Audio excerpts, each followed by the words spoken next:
And the big picture that we're going to talk about is, what are these things? What is a refinance? What is a modification? What is a renewal? What does that really mean? What are all these terms that we're throwing around? And then what can and what can't you do through each one of those? When do I have to give new disclosures? And really the big part of this is it depends on what are you doing. So let's use some legal terms and define these things. We look at Roman numeral 2, what are you doing? What's a refinance? What's a modification? What's a renewal? Go down to Roman numeral 3 with me is where I wanted to go. And let's talk about each regulation, first off, as a refinance. So what does a refinance mean? Well, first off, truth in lending is only a consumer regulation. So Reg Z, and so we're only talking about those things that a consumer is going to have to face. We're not talking about organizational or businesses, etc. But what is a refinance? And as it shows there on the screen, it's where you take a contract, in a sense, rip it up.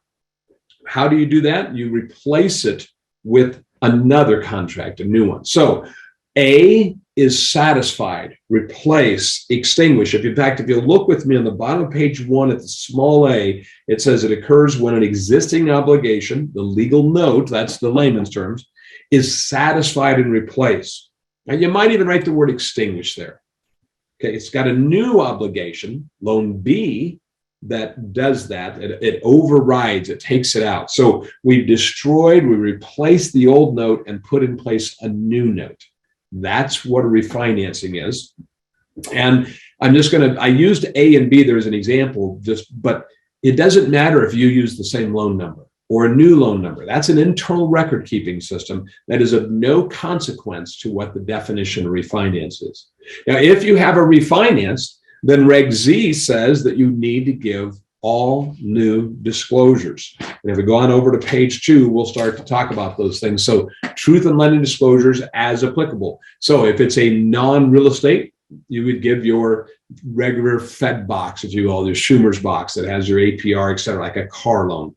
If you have a home loan, you might have to get into right of rescission. And there's 2 different sections that we quote there for both open-in, that's subsection 15, and the closed-in, subsection 23. You might have to give adjustable rate mortgage disclosures. Ability to repay is triggered. If it's a high cost mortgage, then section 32 and 34 come into play.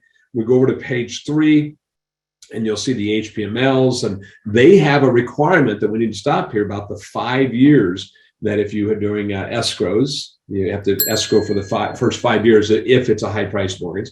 The appraisal requirements come into there. If it's an open-ended loan, you're going to have a HELOC, our home equity line of credit program disclosure, and the booklet that goes along with that, and along with their new disclosures. So this whole satisfy and replace is what we're talking about. New note, new disclosure. So you might see in letter D, we've kind of given you a summary there, that section 20A of truth in lending is what really gets into the weeds on this. And there are some examples, there are some exceptions to this rules, and it gets quite convoluted. We're going to get into more of the weeds on this